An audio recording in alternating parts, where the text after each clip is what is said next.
हरे राधा रमन हरे गोविंद जय मोरे रे मन Hare Krishna Hare. Hello everyone, welcome back to my channel. আশা করছি তোমরা সকলে ভালো আছো আর আমিও খুব ভালো আছি।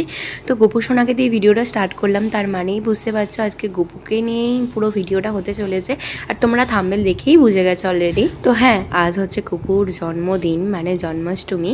তো দেখো সকাল থেকে তোড়জোড় শুরু হয়ে গেছে। এখানে মা বর্দিভাই সব কাটাকুটি করছে, মানে এখানে ভাজা তোলা হচ্ছে, তার জন্যই সব জোগাড় হচ্ছে। আর এখানে লুচি হবে বলে লিচি হচ্ছে, আর মা এখানে ভাজাগুলো করছে। আলু ভাজা, তারপর পটল ভাজা, আরও অনেক রকম ভাজা হয়েছিল। সব কিছু তোমাদেরকে দেখাবো। 8 রকম মোটামুটি ভাজা হয়েছিল। আর এখানে আমি কিছু করতে পারিনি এবছরে, কোনো জিনিসে আমি হাত দিতে পারিনি, ঠাকুরের জিনিসে। সব কিছুটাই গোপালের ইচ্ছা।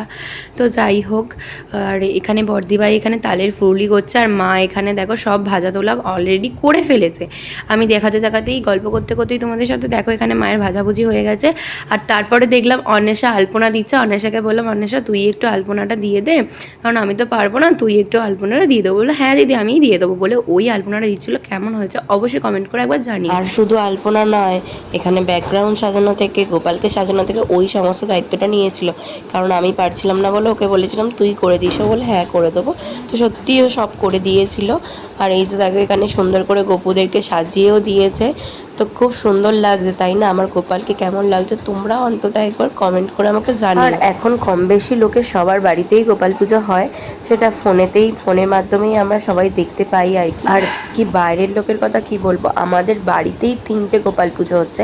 এই দেখো এটা মেসি ভাইদের গোপাল, আর এই গোপালটা হচ্ছে সব থেকে পুরানো, মানে সবার থেকে আগে এই গোপালটা এসেছে আমাদের বাড়িতে। এই যে তোমাদের একটু কাছ থেকে দেখিয়ে দিলাম। আর এখানে সব এদেরও রান্নার জোগাড় চলছে। আর এই যে দেখো আরেকটা ঠাকুর, এই যে এটা হচ্ছে মেসি ভাইদের গোপাল, রাধাকৃষ্ণ সবই আছে। তো এখনো এদিকে সাজানো চলছে, আন্টি একটু সাজিয়ে দিচ্ছে ফুল টুল দিয়ে। তো মোটামুটি অন্বেষা অনেকটাই সাজিয়ে দিয়ে চলে গেছে, আর আন্টি তারপর লাস্টে এসে একটু সাজিয়ে দিয়েছিল। তো অবশ্যই প্লিজ তোমরা একবার অন্তত কমেন্ট করে আমাকে জানিও আমার গোপাল সোনাকে কতটা সুন্দর লাগছে। আর তারপর দেখো এইদিকে আমার মা লুচিগুলো ভাজছিল, কারণ এখন তো পুজো হবে, সময় প্রায় হয়েই এসেছে। তো তাড়াহুড়োর মাধ্যমে মা আর বর্দিভাই যা করার করেছে না। এদিকে কিন্তু শেষজি ভাইদের পুজো শুরু হয়ে গেছে, শেষজি ভাইদের হোলি আমাদের হবে, তো সেই জন্যই আরও তাড়াহুড়ো। আর এখানে তালের বড়া হচ্ছে। এই দেখো এখানে একজন হরিনাম করছিলেন, আর তারপর এখানে সুজিটাও মা করে নিচ্ছিল।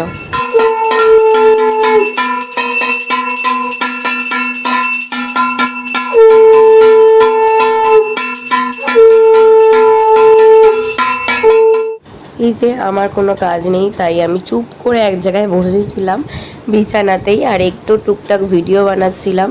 তো কি করব বলো, ভিডিও করা ছাড়ার তো কোনো আমার কাজ নেই আপাতত। এই যে এখানে সব রেডি হয়ে গেছে, কি কি রান্না হয়েছে তোমরাই একবার দেখে নাও। আমি আর তোমাদেরকে বলছি না, তোমাদেরকে দেখিয়ে দিচ্ছি, তোমরাই একবার দেখে নাও। আর তোমাদের বাড়িতে গোপালের জন্য কি কি করলে একবার অবশ্যই আমাকে কমেন্ট করো। তো আমিও তাহলে পরের বছর থেকে সেই রকম এক্সপিরিয়েন্সগুলো আমি করতে পারবো। এই দেখো আমাদেরও পুজোতে বসে গেছে। তো আমাদের যিনি রেগুলার ঠাকুরমশাই পুজো করেন, সেই ঠাকুরমশাই আসতে পারেননি কিছু অসুবিধার কারণে, তেনারই ছেলেকে পাঠিয়েছিলেন। তো যাই হোক,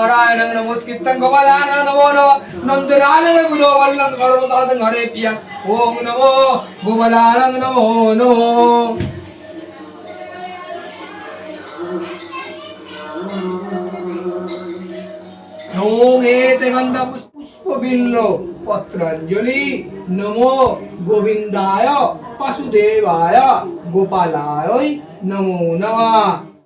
আর বন্ধুরা তোমাদেরকে তো একটা কথা বলাই হয়নি, এই বছরে আমার গোপাল সোনাকে আমার মা কি গিফট করেছে জানো? হাতের চূড়।